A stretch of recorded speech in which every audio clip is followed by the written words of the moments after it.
25 मई को करनाल में होने वाले उपचुनाव को लेकर पंजाब हरियाणा हाई कोर्ट ने आज मुख्यमंत्री नायब सैनी को बड़ी राहत दी है। गौरतलब है कि 13 मार्च को पूर्व मुख्यमंत्री मनोहर लाल के त्यागपत्र के बाद करनाल विधानसभा पर उपचुनाव होना था और इस उपचुनाव में वर्तमान मुख्यमंत्री नायब सैनी को भारतीय जनता पार्टी ने अपना प्रत्याशी बनाकर मैदान में उतारा था। लेकिन 1 वर्ष से कम समय अवधि के कारण इस उपचुनाव को पंजाब हरियाणा हाई कोर्ट में चुनौती दी गई थी, जिस पर आज हाई कोर्ट ने मुख्यमंत्री नायब सैनी को बड़ी राहत दी है। मामले पर पंजाब हरियाणा हाई कोर्ट ने क्या राहत और फैसला दिया है, देखिए यह विशेष रिपोर्ट। 25 मई को करनाल में उपचुनाव होने थे। इसको लेकर कहीं ना कहीं पंजाब हरियाणा हाई कोर्ट में चुनौती दी गई थी। इस पर आज हाई कोर्ट ने कहीं ना कहीं हरियाणा सरकार को राहत दी है। क्या है ये मामला, किस वजह से ये राहत मिली है, इस समय बातचीत करने के लिए हमारे साथ याचिकाकर्ता वकील हैं, जिनसे जानेंगे ये पूरा मामला क्या है। सर, 25 मई को करनाल में उपचुनाव होने थे, तो इसको लेकर कहीं ना कहीं याचिका दायर की गई थी पंजाब हरियाणा हाई कोर्ट में। तो क्या आप पहले समझाएंगे पूरा मामला क्या है?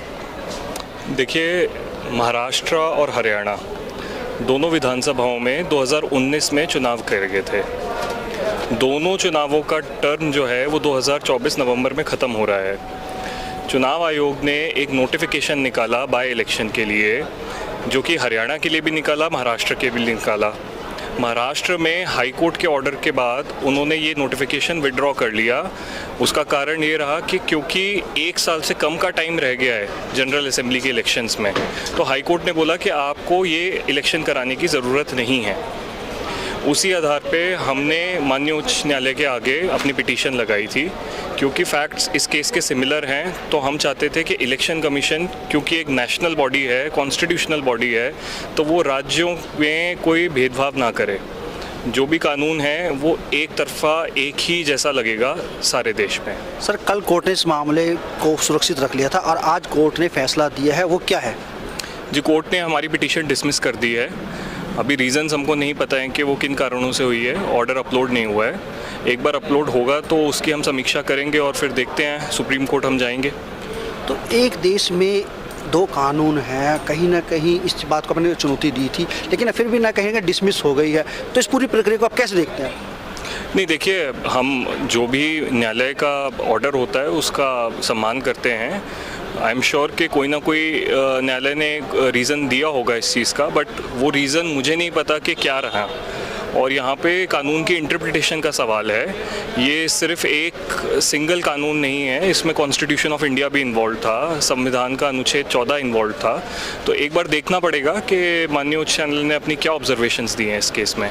महाराष्ट्र के मामले में भी इलेक्शन कमीशन की तरफ से एक बयान आया है कि वो हाई कोर्ट के फैसले को सुप्रीम कोर्ट में चुनौती देंगे। आप भी सुप्रीम कोर्ट में जा रहे हैं, तो अब इस मामले में आगे क्या संभावना हो सकती है? देखिए, 2 चीज़ें हैं।